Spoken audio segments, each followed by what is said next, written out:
ನಮಸ್ಕಾರ ಸ್ನೇಹಿತರೆ, ಗೃಹಲಕ್ಷ್ಮಿ ಯೋಜನೆಯ ಅಪ್ಡೇಟ್ಗೆ ನಿಮಗೆ ಸ್ವಾಗತ ಸುಸ್ವಾಗತ. ನೋಡಿ, ಗೃಹಲಕ್ಷ್ಮಿ ಯೋಜನೆಯ 6ನೇ ಕಂತಿನ ಹಣ ಆದರೆ ಸಾಕಷ್ಟು ಜನ ಮಹಿಳೆಯರಿಗೆ ಹಣ ಆದರೆ ಜಮಾ ಆಗಿದೆ.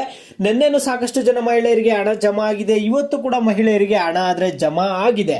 ಈಗ ಸಾಕಷ್ಟು ಜನ ಕಾಮೆಂಟ್ಸ್ ಕೇಳ್ತಾನೆ ಇರ್ತಾರೆ, ಹಣ ಬಂದಿದ್ಯಾ ಬಂದಿಲ್ವಾ, ಯಾವ ಜಿಲ್ಲೆಯವರಿಗೆ ಹಣ ಬಂದಿದೆ ಏನು ಅಂತ. ಇವೆಲ್ಲದ್ರ ಬಗ್ಗೆ ವಿಡಿಯೋದಲ್ಲಿ ಡಿಸ್ಕಸ್ ಮಾಡೋಣ. ಎಲ್ಲರೂ ವಿಡಿಯೋ ಕೊನೆವರೆಗೂ ನೋಡಕ್ ಟ್ರೈ ಮಾಡಿ. ಅದಕ್ಕೆ ಮುಂಚೆ ಯಾರು ಚಾನಲ್ ಇನ್ನೂ ಸಬ್ಸ್ಕ್ರೈಬ್ ಮಾಡ್ಕೊಂಡಿಲ್ಲೋ ಪಟ್ ಅಂತ ಸಬ್ಸ್ಕ್ರೈಬ್ ಮಾಡ್ಕೊಳ್ಳಿ. ಮತ್ತೆ ವಿಡಿಯೋಗೆ ಒಂದು ಲೈಕ್ ಆದ್ರೆ ಕೊಡಿ.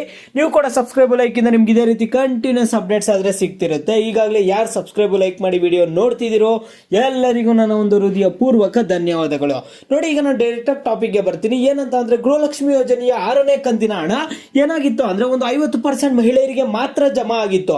ಇನ್ನು 50% ಮಹಿಳೆಯರಿಗೆ ಹಣನೇ ಬಂದಿರಲಿಲ್ಲ. ಈಗ ಉಚಿತ 2,000 ಹಣ ಗೃಹಲಕ್ಷ್ಮಿ ಯೋಜನೆಯ 6ನೇ ಕಂತಿನ ಹಣ ನಿನ್ನೆ ಬಂದ್ಬಿಟ್ಟು ಸಾಕಷ್ಟು ಜನರಿಗೆ ಹಣ ಆದ್ರೆ ಜಮಾ ಆಗಿದೆ. ಓಕೆನಾ, ಬುಧವಾರ ಬಂದ್ಬಿಟ್ಟು ಹಣ ಆದ್ರೆ ಜಮಾ ಆಗಿದೆ ಅವರವರ ಖಾತೆಗಳಿಗೆ. ನೀವು ಕೇಳ್ಬೋದು, ಹಾಗಾದ್ರೆ ನಮ್ಗೆ ಹಣ ಜಮಾ ಆಗಿರುವಂತದ್ದು 6ನೇ ಕಂತಿನ ಹಣನ ಅಂತ. ಹೌದು, ಖಂಡಿತವಾಗಿಯೂ 6ನೇ ಕಂತಿನ ಹಣನೇ ಜಮಾ ಆಗಿದೆ. ನಿನ್ನೆ 2,000 ಹಣ, ಮತ್ತೆ ಇವತ್ತು ಕೂಡ ಸಾಕಷ್ಟು ಜನ ಫಲಾನುಭವಿಗಳಿಗೆ ಹಣ ಆದ್ರೆ ಅವರವರ ಖಾತೆಗಳಿಗೆ ಜಮಾ ಆಗಿದೆ. ಕೆಲವರಿಗೆ 4,000 ಹಣ ಜಮಾ ಆಗಿದೆ. ಯಾರಿಗೆ 4,000 ಹಣ ಜಮಾ ಆಗಿದೆ ಅಂದ್ರೆ, ಯಾರಿಗೆ 5ನೇ ಕಂತಿನ ಹಣ ಬಂದಿರ್ಲಿಲ್ವೋ ಅವರಿಗೆ 5ನೇ ಕಂತು 6ನೇ ಕಂತು ಒಟ್ಟಿಗೆ ಸೇರಿಸಿ 4,000 ಹಣ ಆದ್ರೆ ಜಮಾ ಮಾಡಿದ್ದಾರೆ. ಓಕೆನಾ, ಈಗ 4,000 ಹಣ ಆದ್ರೆ ಇವತ್ತು ಕೂಡ ಜಮಾ ಆಗಿದೆ. ಮತ್ತೆ ನೀವು ಕೇಳ್ಬೋದು, ಪೆಂಡಿಂಗ್ ಹಣದ ಬಗ್ಗೆ ಕತೆ ಏನು? ನಮಗೆ ಪೆಂಡಿಂಗ್ ಹಣ ಮಾತ್ರ ಬರ್ತಿಲ್ಲ. ನೀವು ಯಾವಾಗ ನೋಡಿದ್ರು ಬರುತ್ತೆ ಬರುತ್ತೆ ಅಂತೀರಾ, ಬರ್ತಿಲ್ಲ ಅಂತ ನೀವು ಕೇಳ್ತಿದ್ದೀರಾ.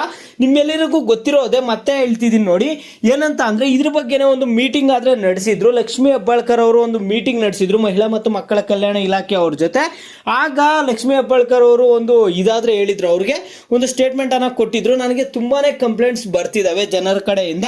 ಈಗ ನಮ್ಗೆ ಅದರಿಂದ ನೀವ್ ಏನ್ ಮಾಡ್ಬೇಕಾಗುತ್ತೆ ಅಂದ್ರೆ, ಎಲ್ಲರಿಗೂ ಏನೇನ್ ಸಮಸ್ಯೆ ಆಗಿದೆ ಅದಕ್ಕೊಂದು ಪರಿಹಾರ ಮಾರ್ಚ್ ತಿಂಗಳಿನ ಒಳಗೆ ಎಲ್ಲರ ಖಾತೆಗಳಿಗೆ ಹಣ ಜಮಾ ಮಾಡಬೇಕು ಅಂತ ಒಂದು ಆದೇಶನ ಹೊರಡಿಸಿದ್ದಾರೆ. ಓಕೆನಾ, ನೀವು ಯಾರು ತಲೆ ಕೆಡಿಸ್ಕೊಳ್ಳೋ ಅಂತ ಅವಶ್ಯಕತೆ ಆದ್ರೆ ಇಲ್ಲ. ಮಾರ್ಚ್ ತಿಂಗಳಿನ ಒಳಗಡೆ ನಿಮ್ಮ ಖಾತೆಗಳಿಗೆ ಹಣ ಆದ್ರೆ ಜಮಾ ಆಗುತ್ತೆ. ಯಾರ್ದು ಪೆಂಡಿಂಗ್ ಹಣ ಇದೆಯೋ ಅವ್ರದ್ದು. ಈಗ ಗೃಹಲಕ್ಷ್ಮಿ 6ನೇ ಕಂತು ಕ್ಲಿಯರ್ ಆಯ್ತು. ನಿಮ್ಗೆ ಹಣ ಬಂದಿದ್ಯಾ ಬಂದಿಲ್ವಾ ಅನ್ನೋದನ್ನ ಪ್ರತಿಯೊಬ್ರು ವಿಡಿಯೋಗೆ ಲೈಕ್ ಮಾಡ್ಬಿಟ್ಟು ಕಾಮೆಂಟ್ ಮುಖಾಂತರ ತಿಳಿಸಿ. ನೀವು ಏನೇ ಆಗ್ಲಿ ಲೈಕ್ ಮಾಡ್ಬಿಟ್ಟು ಕಾಮೆಂಟ್ ಮುಖಾಂತರ ತಿಳಿಸೋದ್ರಿಂದ ಯಾವ ಟಾಪಿಕ್ಸ್ ಬಗ್ಗೆ ಹೆಚ್ಚಿಗೆ ಕಾಮೆಂಟ್ಸ್ ಇರುತ್ತೋ ಅದ್ರ ಬಗ್ಗೆ ನೆಕ್ಸ್ಟ್ ವಿಡಿಯೋ ಆದ್ರೆ